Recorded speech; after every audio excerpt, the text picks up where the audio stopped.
Voilà, c'est Gary Welle. Et puis, on va se retrouver juste à la fin pour savoir qu'est-ce qui s'est dit. Et on prendra bien sûr quelques, quelques réactions des Congolais que nous voyons déjà arriver très très nombreux ici au United States Institute of Peace. Voilà, chers téléspectateurs, nous sommes ici avec le professeur Freddy Matungulu qui vient d'assister à ce qu'on peut appeler le discours de revoir du sénateur Ross Feingold comme envoyé spécial du gouvernement américain dans la région des Grands Lacs, mais aussi en RDC. Juste au sortir de cette audience, quelle est votre réaction à chaud? Bon, ben, c'est une réaction évidemment de satisfaction. Je suis venu, je voulais apprendre un certain nombre de choses que je ne connaissais pas sur le travail du sénateur et je crois que je sors très très satisfait de ce que j'ai entendu. Sa présentation démontre à juste titre c'est quelqu'un qui était tout à fait à la hauteur des attentes. Et c'est pour cette raison qu'il a fait un très très grand travail en tant que représentant spécial du président Obama pour la région des Grands Lacs.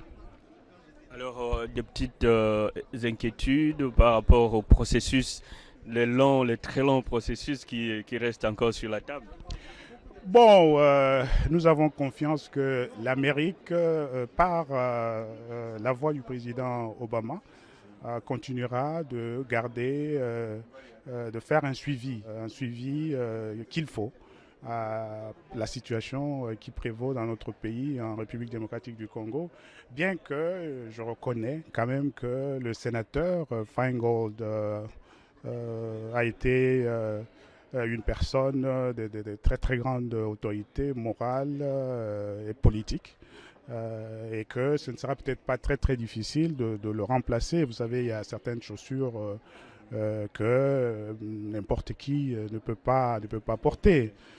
Mais c'est ma conviction que les États-Unis, à partir du département d'État jusqu'à la Maison-Blanche, trouveront les ressources et la nouvelle personne qu'il faut, qui soit à la hauteur d'une tâche qui reste, il faut le dire, extrêmement difficile. Tout à fait. Alors, il y a des petites raisons qui ont motivé son départ ou ça reste jusque-là un mystère? Bon, écoutez, le sénateur, vous l'avez suivi tout à l'heure lui-même, il n'a pas dit pourquoi il partait. Je crois que moi, je ne peux pas rentrer dans un exercice de spéculation sur les motifs qui justifient son départ aujourd'hui. Je voudrais quand même répéter une nouvelle fois que c'est l'occasion pour nous de lui rendre un hommage très très mérité pour le travail qu'il a fait pour faire évoluer les causes ou la cause de la paix dans notre grande région de Grand Lac en Afrique. Mais là, professeur, merci beaucoup. On vous prend à chaud. Mais juste, nous nous sommes réveillés dans tous les médias.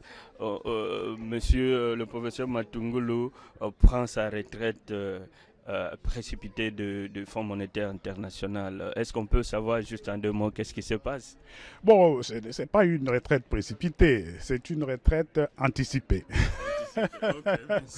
C'est une retraite anticipée. Il me reste encore quelques années à passer ici à Washington au Fonds monétaire international. Mais en même temps, vous savez, dans notre pays, les choses chauffent. Et c'est le cas depuis quelques temps maintenant.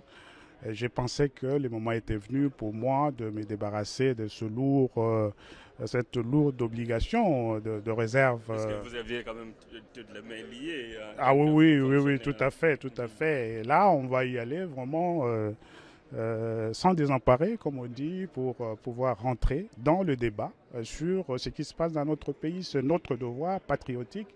Et moi, je ne tenais pas à rester en marge de ce qui se trouve être une discussion sur les défis qui vont définir l'avenir à long terme de notre pays. Voilà pourquoi j'ai décidé de partir un peu plus tôt que prévu du Fonds monétaire international en prenant cette retraite anticipée. Une décision réfléchie, bien sûr. Oh oui, moi je ne fais jamais rien au hasard, hein. Je crois que vous aurez l'occasion de le voir en œuvre dans les jours qui viennent. Une décision tout à fait bien réfléchie. Alors, professeur, on aura le temps de nous asseoir avec vous puisqu'il y avait toute une pluie de personnes qui poussaient derrière les rideaux pour vous avoir enfin vous prononcer peut-être sur des importantes décisions, mais on aura vraiment le temps de nous asseoir et nous expliquer à long et à large quels sont vos projets et quel est le next step, comme on dit. Ben oui, tout à fait. En tout cas, je vous remercie pour cette petite occasion que vous m'avez donnée de m'adresser à vos nombreux euh, téléspectateurs, à tout ce monde, les jeunes en particulier, que je sais très très nombreux qui croient en vous. Merci beaucoup. Et qui croient en vous aussi. Bah, ben, je l'espère. Merci pour, Merci beaucoup. merci pour votre temps. Merci, bon courage à vous.